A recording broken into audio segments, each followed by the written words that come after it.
ಎಲ್ಲರಿಗೂ ನಮಸ್ಕಾರ ಸ್ನೇಹಿತರೆ. 13 ವರ್ಷಗಳ ಸೋಲಿನ ಸರಪಳಿ ಬ್ರೇಕ್ ಮಾಡಿದ ಮುಂಬೈ ಇಂಡಿಯನ್ಸ್ 2012ರ ಬಳಿಕ ಸೀಸನ್ ನ ಮೊದಲನೇ ಪಂದ್ಯ ಗೆದ್ದ ಮುಂಬೈ ಇಂಡಿಯನ್ಸ್. ಇನ್ನು ಪಂದ್ಯ ಗೆದ್ದ ಕೂಡಲೇ ಮಾತನಾಡಿದಂತ ಮುಂಬೈನ ನಾಯಕ ಹಾರ್ದಿಕ್ ಪಾಂಡ್ಯ ಹೇಳಿದ್ದನ್ನ ಕೇಳಿದರೆ ನೀವು ಕೂಡ ಸಲ್ಯೂಟ್ ಮಾಡೋದು ಪಕ್ಕ. ಆ ರೇಂಜ್ ಗೆ ರೋಹಿತ್ ಶರ್ಮಾ ಬಗ್ಗೆ ಆದರೆ ಮಾತಾಡಿದ್ದಾರೆ ಹಾರ್ದಿಕ್ ಪಾಂಡ್ಯ. ರೋಹಿತ್ ಬಗ್ಗೆ ಮಾತಾಡಿದ್ದನ್ನ ಕೇಳಿದರೆ ನೀವು ಕೂಡ ಶಾಕ್ ಆಗೋದು ಪಕ್ಕ ಮತ್ತು ಅಚ್ಚರಿ ಅಂತೂ ಆಗೋದು ಪಕ್ಕ. ಅಷ್ಟಕ್ಕೂ ಹಾರ್ದಿಕ್ ಪಾಂಡ್ಯ ಅವರು ರೋಹಿತ್ ಶರ್ಮಾ ಬಗ್ಗೆ ಏನೆಲ್ಲ ಮಾತನಾಡಿದ್ದಾರೆ, ಏನೆಲ್ಲ ಹೇಳಿದ್ದಾರೆ ಅಂತ ತಿಳ್ಕೊಂಬರೋಣ ಬನ್ನಿ. ಅದಕ್ಕಿಂತ ಮುಂಚೆ ನೀವೇನಾದ್ರೂ ಚಾನಲ್ಗೆ ಸಬ್ಸ್ಕ್ರೈಬ್ ಮಾಡ್ಕೊಳ್ಳೋದು, ಹಾಗೆ ನೋಡ್ತಿದ್ರೆ ಸಬ್ಸ್ಕ್ರೈಬ್ ಮಾಡ್ಕೊಂಡು ಬೆಲ್ ಐಕನ್ ಅನ್ನ ಆಲ್ ಇಟ್ಕೊಳ್ಳಿ. ಹಾಗೆ ಮರಿದೆ ವಿಡಿಯೋಗೊಂದು ಲೈಕ್ ಕೊಡೋದನ್ನ ಕೂಡ ಮರಿಬೇಡಿ. ಇನ್ನು ಮುಂಬೈ ಮತ್ತು ಕೆಕೆಆರ್ ನಡುವಿನ ಪಂದ್ಯದಲ್ಲಿ ನಿಮಗೆ ಯಾವ ಬ್ಯಾಟರ್ ಇಷ್ಟ ಆದರೂ ಮತ್ತು ರಿಯಾನ್ ರಿಕಲ್ಟನ್ ಮತ್ತು ರೋಹಿತ್ ಶರ್ಮಾ ಬ್ಯಾಟಿಂಗ್ ಬಗ್ಗೆ ನಿಮ್ಗೆ ಏನ್ ಅನ್ಸುತ್ತೆ ಅಂತ ಕಮೆಂಟ್ ಮಾಡೋದನ್ನ ಮರಿಬೇಡಿ. ಐಪಿಎಲ್ ಆವೃತ್ತಿಯ ಎರಡನೇ ಪಂದ್ಯದಲ್ಲಿ ಮುಂಬೈ ಇಂಡಿಯನ್ಸ್ ತಂಡ ಗೆದ್ದು ಆದರೆ ಬೀಗಿದೆ. ಕೋಲ್ಕತ್ತಾ ನೈಟ್ ರೈಡರ್ಸ್ ನೀಡಿದಂತ 221 ರನ್ಗಳ ಬೃಹತ್ ಗುರಿಯನ್ನು ಬೆನ್ನತ್ತಿದ ಮುಂಬೈ ಇಂಡಿಯನ್ಸ್ಗೆ ಭರ್ಜರಿ ಗೆಲುವಾದ್ರೆ ಸಿಕ್ಕಿದೆ ಅಂತಾನೆ ಹೇಳ್ಬಹುದು. ಹೌದು ಸ್ನೇಹಿತರೆ, ಇನ್ನು ಈ ಮೂಲಕ ಟೂರ್ನಿಯಲ್ಲಿ ಶುಭಾರಂಭ ಕೂಡ ಮಾಡಿದೆ. ಮತ್ತು ಮತ್ತೊಂದು ವಿಶೇಷವೆಂದರೆ 2012ರ ಬಳಿಕ ಮುಂಬೈ ಇಂಡಿಯನ್ಸ್ ತಂಡ ಮೊದಲನೇ ಬಾರಿಗೆ ಆವೃತ್ತಿಯ ಮೊದಲನೇ ಪಂದ್ಯದಲ್ಲಿ ಗೆಲುವಾದ್ರೆ ಸಾಧಿಸಿದೆ. ಇನ್ನು ಮೊದಲನೇ ಸೀಸನ್ ನ ಮೊದಲನೇ ಪಂದ್ಯವನ್ನು ಸೋಲುವ ಕೆಟ್ಟ ದಾಖಲೆಯನ್ನಾದ್ರೆ ಹೊಡೆದು ಹಾಕಿದೆ ಅಂತ ಹೇಳ್ಬಹುದು ಮುಂಬೈ ಇಂಡಿಯನ್ಸ್ ತಂಡ. ಹೌದು ಸ್ನೇಹಿತರೆ, 2012ರಲ್ಲಿ ಕೊನೆಯ ಬಾರಿಗೆ ಗೆದ್ದಿದ್ದ ಮುಂಬೈ ಇಂಡಿಯನ್ಸ್ ತಂಡ ಅಂತಾನೆ ಹೇಳ್ಬಹುದು. 2012ರಲ್ಲಿ ಮುಂಬೈ ಇಂಡಿಯನ್ಸ್ ತಂಡವು ಕೊನೆಯ ಬಾರಿಗೆ ಐಪಿಎಲ್ ಋತುವಿನ ತನ್ನ ಮೊದಲನೇ ಪಂದ್ಯವನ್ನಾದ್ರೆ ಗೆದ್ದಿತ್ತು.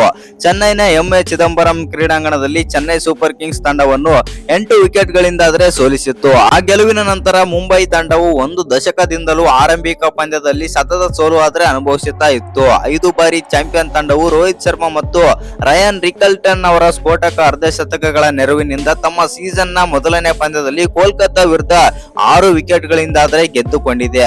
ಇನ್ನು ವಾಂಖೇಡೆ ಕ್ರೀಡಾಂಗಣದಲ್ಲಿ ಟಾಸ್ ಸೋತ ನಂತರ ಕೆಕೆಆರ್ ಮೊದಲು ಬ್ಯಾಟಿಂಗ್ ಮಾಡಿ 221 ರನ್ ಆದ್ರೆ ಹೊಡಿತಾರೆ 4 ವಿಕೆಟ್ ಕಳ್ಕೊಂಡು. 221 ರನ್ಗಳ ಬೃಹತ್ ಗುರಿಯನ್ನು ಬೆನ್ನತ್ತಿದ ಮುಂಬೈ ಇಂಡಿಯನ್ಸ್ ನ ಆರಂಭಿಕರು ಮೊದಲನೇ ವಿಕೆಟ್ ಗೆ 148 ರನ್ಗಳ ಜೊತೆ ಆಟವಾಡಿ ಗೆಲುವಿಗೆ ಅಡಿಪಾಯ ಕೂಡ ಹಾಕಿಕೊಟ್ಟರು.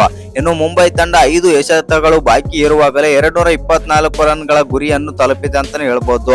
ಇನ್ನು ಇದು ಐಪಿಎಲ್ ಅಲ್ಲಿ ಮುಂಬೈನ ಅತಿ ದೊಡ್ಡ ಗೆಲುವಾಗಿದ್ದು, ಇದರೊಂದಿಗೆ ಮುಂಬೈ ಇಂಡಿಯನ್ಸ್ ತಂಡ 13 ವರ್ಷಗಳ ಹಳೆಯ ದಾಖಲೆಯನ್ನು ಸಹ ಅಳಿಸಿತ್ತು. ಇನ್ನು ಈ ಪಂದ್ಯ ಮುಗಿದ ಬಳಿಕ ಮಾತನಾಡಿದಂತ ಹಾರ್ದಿಕ್ ಪಾಂಡ್ಯ ಹೇಳಿದ್ದನ್ನ ಕೇಳಿದ್ರೆ ನೀವು ಕೂಡ ಸಲ್ಯೂಟ್ ಮಾಡ್ತೀರಾ. ಅಷ್ಟಕ್ಕೂ ಹಾರ್ದಿಕ್ ಪಾಂಡ್ಯ ಏನೆಲ್ಲ ಮಾತನಾಡಿದ್ದಾರೆ, ಏನೆಲ್ಲ ಹೇಳಿದ್ದಾರೆ ಅಂತ ನೋಡೋದಾಯ್ತು ಅಂತಂದ್ರೆ ಹಾರ್ದಿಕ್ ಪಾಂಡ್ಯ ಈ ರೀತಿ ಆದ್ರೆ ಮಾತಾಡಿದ್ದಾರೆ. ಹೌದು, ನಾವು ಇವತ್ತಿನ ಪಂದ್ಯದಲ್ಲಿ ನಾವು ಗೆದ್ದಿದ್ದೇವೆ ಅಂತ ಖುಷಿಗಿಂತ ರೋಹಿತ್ ಶರ್ಮಾ ಅವರು ಈ ರೀತಿ ಬ್ಯಾಟಿಂಗ್ ಆಡಿದ್ರು ಅಂತ ನನಗೆ ತುಂಬಾನೇ ಆದ್ರೆ ಖುಷಿ ಆಗ್ತಾ ಇದೆ. ಯಾಕಂದ್ರೆ ಮೊದಲನೇ ಪಂದ್ಯದಲ್ಲಿ ರೋಹಿತ್ ಶರ್ಮಾ ಅಬ್ಬರಿಸೋದು ನನಗೆ ತುಂಬಾನೇ ಖುಷಿ ಆಯಿತು. ರೋಹಿತ್ ಶರ್ಮಾ ಪ್ರತಿ ಒಂದು ಶಾಟ್ ಹೊಡೆಯುತ್ತಿದ್ದಾಗಲೂ ನನ್ನ ಮೈಯಲ್ಲಿ ಗೂಸ್ ಬಂಪ್ಸ್ ಆದ್ರೆ ಬರ್ತಾ ಇತ್ತು ಮತ್ತು ನಾನು ಎದ್ದು ನಿಂತು ಚಪ್ಪಾಳೆ ಆದ್ರೆ ಹೊಡಿತಿದ್ದೆ. ನಾನು ಈ ಪಂದ್ಯದಲ್ಲಿ ನಾಯಕ ಇರ್ಬೋದು, ಆದರೆ ನಮಗೆ ನಾಯಕ ಇರೋದು ಒಬ್ಬರೇ, ಅದು ಮುಂಬೈ ಇಂಡಿಯನ್ಸ್ ನಲ್ಲಿ. ಮುಂಬೈ ಇಂಡಿಯನ್ಸ್ ಪರವಾಗಿ ರೋಹಿತ್ ಶರ್ಮಾ ಏನಾದ್ರೂ ಆಡ್ತಾ ಇದ್ದಾರೆ ತಂಡದ ಪರವಾಗಿ ಅಂತಂದ್ರೆ ಅವರ ಬದಲು ನಾನು ನಾಯಕ ಇರಲು ಸಾಧ್ಯವಿಲ್ಲ. ಯಾಕಂದ್ರೆ ನಾನು ಹೆಸರಿಗಷ್ಟೇ ನಾಯಕ, ಆದರೆ ತಂಡಕ್ಕೆ ಮೇನ್ ನಾಯಕ ಇರೋದೇ ರೋಹಿತ್ ಶರ್ಮಾ ಮತ್ತು ನಮಗೆ ನಾಯಕ ರೋಹಿತ್ ಶರ್ಮಾ ಅಂತ ಒಂದು ಹೆಮ್ಮೆಯಿಂದಾದ್ರೆ ಹೇಳಿದ್ದಾರೆ ಹಾರ್ದಿಕ್ ಪಾಂಡ್ಯ. ಹೌದು ಸ್ನೇಹಿತರೆ, ಇನ್ನು ಹಾರ್ದಿಕ್ ಪಾಂಡ್ಯ ಅವರು ರೋಹಿತ್ ಶರ್ಮಾ ಬಗ್ಗೆ ಇನ್ನಷ್ಟು ಮಾತನಾಡಿ ಈ ರೀತಿ ಆದ್ರೆ ಹೇಳ್ತಾ ಇದ್ದಾರೆ. ನಮ್ಮ ರೋಹಿತ್ ಶರ್ಮಾ ಮತ್ತು ರಿಕಲ್ಟನ್ ಇಬ್ಬರು ಕೂಡ ಒಳ್ಳೆಯ ಜೋಡಿ ಮತ್ತು ಒಳ್ಳೆಯ ಅಡಿಪಾಯ ಕೂಡ ಹಾಕಿಕೊಟ್ಟರು. ಅದೇ ನಮಗೆ ಗೆಲುವಿಗೆ ದೊಡ್ಡ ಕಾರಣವಾಯಿತು. ಮತ್ತು ರೋಹಿತ್ ಶರ್ಮಾ ಅವರು ಈ ರೀತಿ ಬ್ಯಾಟಿಂಗ್ ಆಡ್ತಾ ಇರೋದು ನೋಡಿ ನನಗೆ ತುಂಬಾನೇ ಆದ್ರೆ ಖುಷಿ ಆಗ್ತಾ ಇದೆ. ಇದೇ ರೀತಿ ರೋಹಿತ್ ಶರ್ಮಾ ಅವರ ಆಟ ಮುಂದುವರಿಯಲಿ ಮತ್ತು ಈ ಸೀಸನ್ ಅಲ್ಲಿ ದೊಡ್ಡ ಸ್ಕೋರ್ ಗಳನ್ನ ಕಲೆ ಹಾಕಲು ನಾವು ಮುಂದೆ ಸಾಗುತ್ತೇವೆ ಮತ್ತು ದೊಡ್ಡ ದೊಡ್ಡ ಗೆಲುವು ಸಾಧಿಸಲು ಮುಂದೆ ನೋಡುತ್ತೇವೆ ಅಂತಂದು ಹಾರ್ದಿಕ್ ಪಾಂಡ್ಯ ಆದ್ರೆ ಹೇಳಿದ್ದಾರೆ. ಇನ್ನಷ್ಟು ಮಾತನಾಡಿದಂತ ಹಾರ್ದಿಕ್ ಪಾಂಡ್ಯ ಅವರು ರೋಹಿತ್ ಶರ್ಮಾ ಬಗ್ಗೆ ಈ ರೀತಿ ಆದ್ರೆ ಹೇಳ್ತಾರೆ. ಇನ್ನೇನು ಕೆಲವೇ 1 ಅಥವಾ 1.5 ವರ್ಷಗಳಲ್ಲಿ ODI ವರ್ಲ್ಡ್ ಕಪ್ ಕೂಡ ಸ್ಟಾರ್ಟ್ ಆಗಲಿದೆ. ಅದಕ್ಕೆ ಎಲ್ಲ ಪ್ರಿಪರೇಷನ್ ಕೂಡ ಈಗಲೇ ಸ್ಟಾರ್ಟ್ ಮಾಡಿಕೊಂಡಿದ್ದಾರೆ. ರೋಹಿತ್ ಶರ್ಮಾ ಫಿಟ್ನೆಸ್ ಆಗಿರ್ಬೋದು ಮತ್ತು ಅವರ ಬ್ಯಾಟಿಂಗ್ ಸ್ಟೈಲ್ ಎಲ್ಲ ಚೇಂಜ್ ಮಾಡಿಕೊಂಡಿದ್ದಾರೆ ಮತ್ತು ಹಳೆಯ ರೋಹಿತ್ ಶರ್ಮಾ ಇದೀಗ ನಾವು ನೋಡಬಹುದು ಎಂದು ಹಾರ್ದಿಕ್ ಆದ್ರೆ ಹೇಳಿದ್ದಾರೆ. ಇನ್ನು ಈ ವಿಡಿಯೋ ಇಷ್ಟ ಆಗಿದ್ರೆ ಒಂದು ಲೈಕ್ ಮಾಡಿ, ಶೇರ್ ಮಾಡಿ. ಹಾಗೆ ಇನ್ನು ಯಾರು ಚಾನಲ್ಗೆ ಸಬ್ಸ್ಕ್ರೈಬ್ ಮಾಡ್ಕೊಂಡಿಲ್ಲ ಸಬ್ಸ್ಕ್ರೈಬ್ ಮಾಡ್ಕೊಂಡು ಬೆಲ್ ಐಕನ್ ಅನ್ನ ಆಲ್ ಇಟ್ಕೊಳ್ಳಿ.